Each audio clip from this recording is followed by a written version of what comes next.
নমস্কাৰ মই উৎপল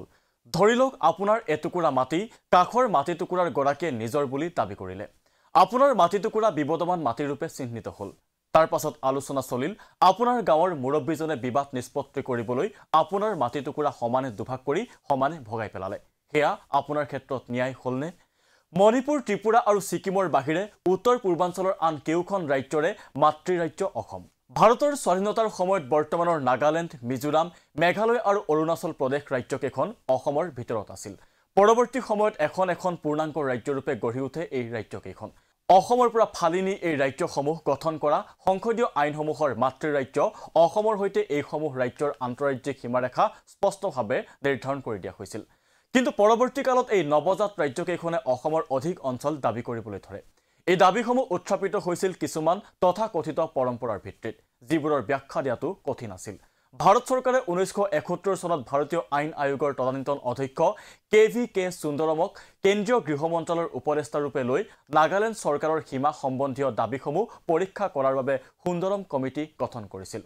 কিন্তু নাগালেণ্ড চৰকাৰে সুন্দৰম কমিটিৰ সিদ্ধান্তসমূহ গ্ৰহণ কৰিবলৈ অস্বীকাৰ কৰে সেইদৰে 1985 চনত মেঘালয় চৰকাৰৰ প্ৰস্তাৱ মতে অসম আৰু মেঘালয় চৰকাৰে সীমা সম্বন্ধীয় বিষয়সমূহ পৰীক্ষা কৰি সেইবিলাকৰ মীমাংসাৰ উদ্দেশ্যে আৱশ্যকীয় পৰামৰ্শ দিয়াৰ বাবে ভাৰতৰ প্ৰাক্তন মুখ্য ন্যায়াধীশ YV চন্দ্ৰচূড়ক লৈ এখন কমিটি গঠন কৰিবলৈ মন্ত্ৰী হৈছিল কিন্তু নাগালেণ্ডৰ দৰে মেঘালয় চৰকাৰেও ন্যায়াধীশ চন্দ্ৰচূড়ৰ সিদ্ধান্তসমূহ গ্ৰহণ কৰিবলৈ অসন্মত হয় এইদৰে প্ৰাক্তন মুখ্যমন্ত্ৰী গোলাপ বৰবৰা হিতেশ্বৰ শইকীয়া আদি সকলোৱে এই সীমা সমস্যা দূৰ কৰিবলৈ চেষ্টা কৰিছিল মুখ্যমন্ত্ৰীৰ পৰ্যায়ৰ বৈঠক বিভিন্ন কমিটি আদিও গঠন হৈছিল কিন্তু পৰৱৰ্তী সময়ত উক্ত ৰাজ্যসমূহে কমিটিৰ প্ৰস্তাৱসমূহ গ্ৰহণ কৰিবলৈ অমান্তি হৈছিল অৰ্থাৎ তেওঁলোকে বাৰে বাৰে অসমৰ বিভিন্ন অঞ্চল দাবী কৰি থাকিবলৈ ধৰিলে কিন্তু যেতিয়া সেই ৰাজ্যসমূহে কমিটিৰ প্ৰতিবেদন গ্ৰহণ নকৰে তেতিয়া অসমেও কেতিয়াও তেওঁলোকৰ অযুক্তিকৰ দাবী মানি লোৱা নাছিল অসমে কেতিয়াও এই ৰাজ্যসমূহৰ ওচৰত আত্মসমৰ্পণ কৰা নাছিল আজি অসম বিধানসভাত মন্ত্ৰী অতুল বৰাই পূৰ্বৰ চৰকাৰসমূহক অভিযোগ কৰি কয় যে পূৰ্বৰ চৰকাৰসমূহে এই সমস্যা সমাধান কৰিবলৈ চেষ্টা কৰা হলে এই সমস্যা জিয়াই নাথাকিলহেঁতেন এই চৰকাৰে এই সমস্যা সমাধান কৰিছে চুবুৰীয়া ৰাজ্যৰ হৈতে আমাৰ সীমা বিবাদ পুৰণি যেতিয়া এই ৰাজ্যবোৰ সৃষ্টি হৈছিল তেতিয়াই এই সমস্যাটো আসলতে ৰাখি যোৱা হৈছিল once for all যদি তেতিয়াই সেটেল কৰিলেহেঁতেন তেতিয়াহলে চুবুৰীয়া ৰাজ্যসমূহৰ লগত সময়ে এনে ধৰণৰ সংঘাত নহলহেঁতেন আমাৰ মানুহেও জীৱন দিবলগীয়া নহলহেঁতেন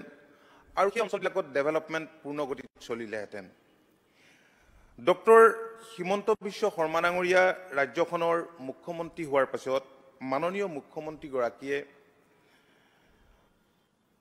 দায়িত্ব লোৱাৰ পিছতেই চুবুৰীয়া ৰাজ্যসমূহক কৈছিল আৰু এই সদনৰ মজিয়াটো কৈছিল যে এই দীৰ্ঘদিনীয়া সমস্যাটোৰ আমি সমাধান কৰিব লাগিব আৰু তাৰ বাবে যাৱতীয় ব্যৱস্থা গ্ৰহণ কৰা হৈছিল কিন্তু এই চৰকাৰৰ সমস্যা সমাধান কৰাৰ সূত্ৰটো কি যিমান ভূমি সেই ৰাজ্যসমূহে দাবী কৰে তাক দি দিয়াটোই সমস্যা সমাধানৰ উপায় নেকি এয়াই যদি সমস্যা সমাধানৰ উপায় হ'লহেঁতেন তেন্তে এই সমস্যা পূৰ্বৰ মুখ্যমন্ত্ৰীসকলে সমাধান কৰিব নোৱাৰিলেহেঁতেন নে অসমে সেই সময়ত বিভিন্ন ন্যায়াধীশৰ দ্বাৰা গঠিত কমিটিসমূহে যি প্ৰতিবেদন দাখিল কৰিছিল সেই প্ৰতিবেদনৰ ভিত্তিতে সমস্যা সমাধানত গুৰুত্ব প্ৰদান কৰিছিল য'ত অসমে অতিৰিক্তভাৱে ভূমি এৰি দিয়াৰ প্ৰশ্নই নাছিল উক্ত ৰাজ্যসমূহ গঠনৰ সময়তে অসমৰ হৈতে সেইসমূহ ৰাজ্যৰ আন্তঃৰাজ্যিক সীমাৰেখা স্পষ্টভাৱে নিৰ্ধাৰণ কৰি দিয়া হৈছিল তাৰ পাছতো সেই ৰাজ্যসমূহৰ অতিৰিক্ত ভূমিৰ দাবী আছিল অবান্তৰ কিন্তু অসমে নিজৰ ভূমি এৰি দি ৰাজ্যসমূহক সন্তুষ্ট কৰিবলৈ বিচৰা হলে সেই সমস্যা হয়তো আজিৰ পৰা কেইবা দশকৰ পূৰ্বে সমাধান হ'লহেঁতেন মোৰ প্ৰথম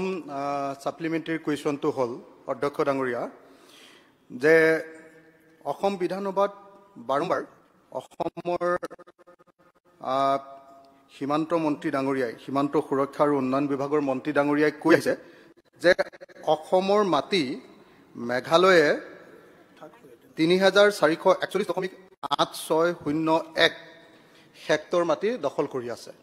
বাৰম্বাৰ মোৰো প্ৰশ্নৰ উত্তৰত আৰু বেলেগ বেলেগ প্ৰশ্নৰ উত্তৰত কৈ আহিছে এতিয়া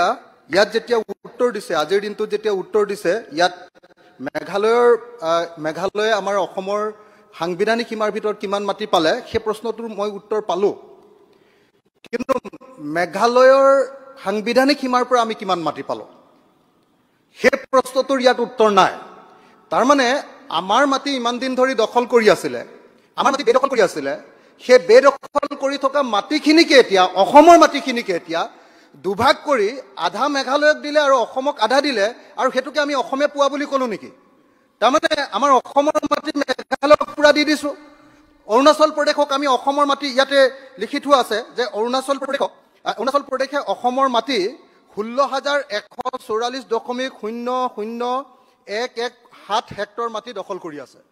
এতিয়া অৰুণাচলক যেতিয়া আমি 72খন গাঁও যেতিয়া এৰি দিবলৈ লৈছোঁ, তেতিয়াহ'লে আমি অসমৰ মাটি তাৰমানে অৰুণাচলক দি দিছোঁ। অসমৰ সাংবিধানিক সীমাৰ ভিতৰত মাটি দি ল'ব লৈছোঁ, আৰু সেই প্ৰশ্নটোৰ সঠিক উত্তৰ নিদি ইয়াত বাৰম্বাৰ খালি কৈ আছে, আমি যেতিয়া প্ৰশ্নটো সুধিছোঁ তেতিয়া খালি কৈ আছে যে সাংবিধানিক সীমাৰ পৰা আমি ইফালেও পাইছোঁ সিফালেও পাইছোঁ। অৰুণাচল প্ৰদেশৰ সাংবিধানিক সীমাৰ পৰা আমি মাটি পাইছোঁ নেকি? মেঘালয়ৰ সাংবিধানিক সীমাৰ পৰা আমি কিমান মাটি পাইছোঁ? এই প্ৰশ্নটোৰ সঠিক জবাব লাগে। অৰ্থাৎ আপোনাৰ এটুকুৰা মাটি কাষৰ মাটি টুকুৰাৰ গৰাকীয়ে নিজৰ বুলি দাবী কৰিলে। আপোনাৰ মাটি টুকুৰা বিবাদমান মাটিৰ ৰূপে চিহ্নিত হ'ল। তাৰ পাছত আলোচনা চলিল আৰু আপোনাৰ গাঁৱৰ মুৰব্বীজনে বিবাদ নিষ্পত্তি কৰিবলৈ আপোনাৰ মাটি টুকুৰা সমানে দুভাগ কৰি ভগাই পেলালে। সেয়া আপোনাৰ ক্ষেত্ৰত ন্যায় হ'লনে? ঠিক যেন একেই ঘটনাই ঘটিছে চুবুৰীয়া ৰাজ্যসমূহৰ সৈতে অসমৰ মাটি ভাগ বাটোৱাৰাত।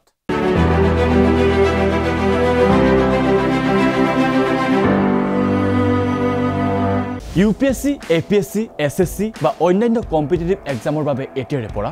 আপুনিও বিনামূলীয়াকৈ লাভ কৰিব প্ৰস্তুতিমূলক ক্লাছ। এলিভেটেড এক্সেলেন্স IAS একাডেমীৰ ক্লাছৰুমৰ পৰা প্ৰতি দেওবাৰে চাওক দি ক্ৰছ কাৰেণ্টত।